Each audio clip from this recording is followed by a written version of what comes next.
بسم اللہ الرحمن الرحیم نحمدہ ونصلی علی رسولہ الکریم اما بعد۔ احباب گرامی، ہمارا یہ سکون خانہ کورس کا آج 14واں سبق ہے اور ہمارے اس 14ویں سبق کا عنوان ہے کہ خاوند کی عیب جوئی کرنا شرعاً ممنوع ہے۔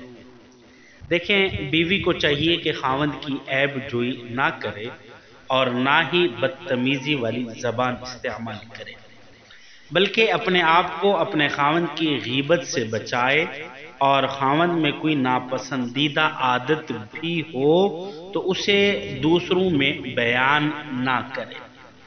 مگر اکثر دیکھا گیا ہے کہ اس کو برائی خیال ہی نہیں کرتی، لہذا جو عورت دنیا اور آخرت میں اللہ کی نظر میں اچھا رہنا چاہتی ہے تو اسے کبھی خاوند کی عیب جوئی نہیں کرنی چاہیے۔ ایک حدیث مبارکہ میں ہے، جناب رسول اللہ صلی اللہ علیہ وسلم نے فرمایا کہ جو عورت خاوند کے عیب کو بیان کرے وہ دوزخ کی آگ اپنے اوپر تیز کر رہی ہے اور اس کا ٹھکانہ دوزخ میں ہوگا۔ اور یہ طبرانی کی روایت ہے، اور احیاء العلوم کی جلد 2 میں لکھا ہے کہ حضرت ابو الدرداء رضی اللہ تعالی عنہ سے روایت ہے کہ رسول اللہ صلی اللہ علیہ وسلم نے فرمایا کہ جو شخص دنیا میں کسی شخص پر عیب لگانے کے لیے ایسی بات کہے گا جس سے وہ بری ہے تو اللہ رب العزت پر واجب ہوگا کہ وہ قیامت کے دن اسے دوزخ کی آگ میں پگھلائے۔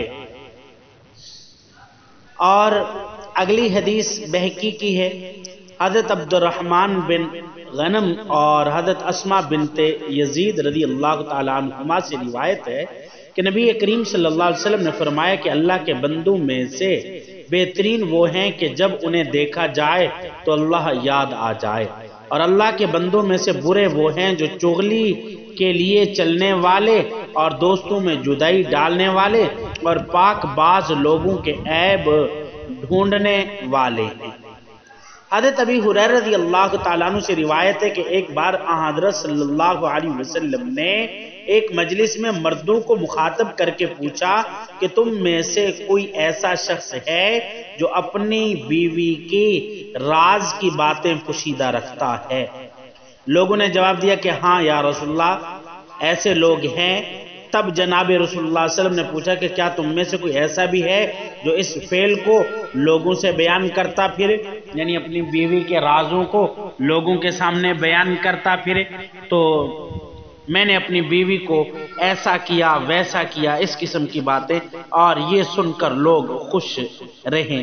اس کے بعد جناب رسول اللہ صلی اللہ علیہ وسلم نے عورتوں سے مخاطب ہو کر پوچھا کہ کیا تم میں سے کوئی ایسی عورت ہے جو اپنے شوہر کی خاص باتیں دوسری عورتوں کے سامنے بیان کرتی ہو؟ یہ سن کر عورتیں بھی خاموش رہیں۔ کچھ دیر کے بعد ایک جوان عورت اپنے زانوں کے بل کھڑی ہوئی اور آگے بڑھ کر عرض کرنے لگی، یا رسول اللہ صلی اللہ علیہ وسلم، ایسی باتیں مرد بھی کرتے ہیں اور عورتیں بھی۔ تب جناب رسول اللہ صلی اللہ علیہ وسلم نے فرمایا کہ جو مرد یا عورتیں ایسی باتیں کرتے ہیں، یعنی مرد عورتوں کے راز آگے بتائے اور عورتیں مرد کے راز آگے بتائے، ان کی مثال ایسی ہے جیسے ایک شیطان ایک شیطانیہ سے کوچہ و بازار میں صحبت کرتا ہے، زنا کرتا ہے اور اپنی حاجت پوری کر کے چل دیتا ہے، حالانکہ لوگ ان کو دیکھ رہے ہوتے ہیں۔ اے لوگو، یاد رکھو ایسی حرکتیں کسی مومن مرد اور کسی مومنہ عورت کی شیان شان نہیں ہے۔ حضرت ابو الحسن خرقانی، یہ نقشبندی بزرگ تھے، حضرت ابو الحسن خرقانی نور اللہ مرقدہ اپنے دور کے اکابر اولیاء میں سے تھے۔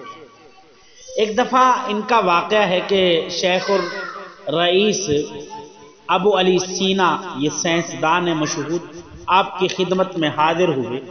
آپ اس وقت گھر پر نہیں تھے۔ انہوں نے آپ کی بیوی سے آپ کے متعلق پوچھا تو ابو الحسن کی بیوی نے کہا کہ تم لوگ کتنے بے وقوف ہو کہ ایک جھوٹے مکار انسان کو ولی سمجھ کر اپنا وقت برباد کر رہے ہو۔ جس شخص کو تم ولی سمجھتے ہو وہ اس وقت میرے لیے جنگل سے لکڑیاں لینے گیا ہوا ہے۔ ابو علی سینا جنگل کی طرف چل پڑے۔ راستے میں انہوں نے دیکھا کہ حضرت ابو الحسن لکڑیوں کا گٹھا شیر پر لاد کر لا رہے ہیں۔ وہ بڑے حیران ہوئے اور ڈر کے مارے ایک درخت کے پیچھے چھپ گئے۔ قریب آ کر حضرت ابو الحسن نے پکارا کہ ابو علی سینا سامنے آ جاؤ اور شیر سے مت ڈرو۔ اب تو ابو علی سینا اور حیران ہوئے اور عرض کیا حضرت میرا نام آپ کو کیسے معلوم ہو گیا؟ فرمایا اللہ نے میرے دل کو روشن کر دیا، اس لیے وہ باتیں دل میں ڈال دیتا ہے، وہ اللہ دل میں باتیں ڈال دیتا ہے۔ پھر ابو علی سینا نے آپ کو آپ کے گھر کا قصہ سنایا اور آپ کی بیوی کے متعلق آپ کے خیالات بتائے اور عرض کیا کہ حضرت آپ اتنے بڑے ولی ہیں اور آپ کی بیوی اتنی گستاخ۔ آپ نے فرمایا ابو علی سینا دیکھو، انسان کو اوقات میں رہنے کے لیے ان کی بیویوں کو ایسی ہی باتیں کرنی چاہیے۔ میری بیوی ایک سادہ لو بکری کی مانند ہے، میں اس کی سادہ لوہی کو برداشت کرتا ہوں اور اسی تحمل اور قوت برداشت اور صبر کا نتیجہ ہے کہ میں نے اس شیر کو قابو کر رکھا ہے، یعنی اسی کے نتیجے میں اللہ رب العزت نے مجھے ولایت دے رکھی ہے۔ پھر آپ نے فرمایا کہ ایک دن میری بیوی نے مجھ سے کہا کہ اگر تم مجھے ہوا میں پرندوں کے مانند اڑا کر دکھاؤ تو میں تمہیں مانوں گی۔ تو میں نے انہیں اڑ کر دکھایا، مگر وہ بولی کہ تم اڑتے ہو مگر تمہاری گردن اڑان پرندوں کی طرح نہیں ہوتی، وہ تھوڑی سی ذرا ٹیڑھی ہوتی ہے، اس لیے تمہاری ولایت کو نہیں مانتی۔ تو اس لیے جو حکم اور بھی اکابرین کی ایسی کئی حکایات ہیں، میں سبقاً صرف آپ کو ایک حکایت سنائی ہے۔ اور اسی طریقے سے خاوند کو ستانا یہ بھی کوئی اچھی بات نہیں ہے۔ بیوی کو چاہیے کہ بات بات پہ چھوٹی چھوٹی باتوں پہ اپنے شوہر کو ستانا۔ بعض عورتوں کی عادت ہوتی ہے کہ وہ اپنے خاوند کو مختلف طریقوں سے تکلیف پہنچاتی ہیں اور خود کو حق بجانب خیال کرتی ہیں کہ ہم بالکل حق پر ہیں، سارا قصور خاوند کا ہے، ہمارا کوئی قصور نہیں ہے، سب سے بڑا مجرم یہی ہے۔ حالانکہ انہیں چاہیے کہ یہ خوش اسلوبی کے ساتھ اپنے خاوند سے گھریلو تعلقات قائم رکھیں اور چھوٹی چھوٹی باتوں پر خاوند کو دکھ نہ پہنچائیں، گھر کا سکون خراب نہ کریں۔ میاں بیوی بلکہ بچوں کے لیے زندگی گزارنا پھر مشکل ہو جاتا ہے۔ عورت کی اس بات کو حضور اکرم صلی اللہ علیہ وسلم نے ناپسند فرمایا ہے۔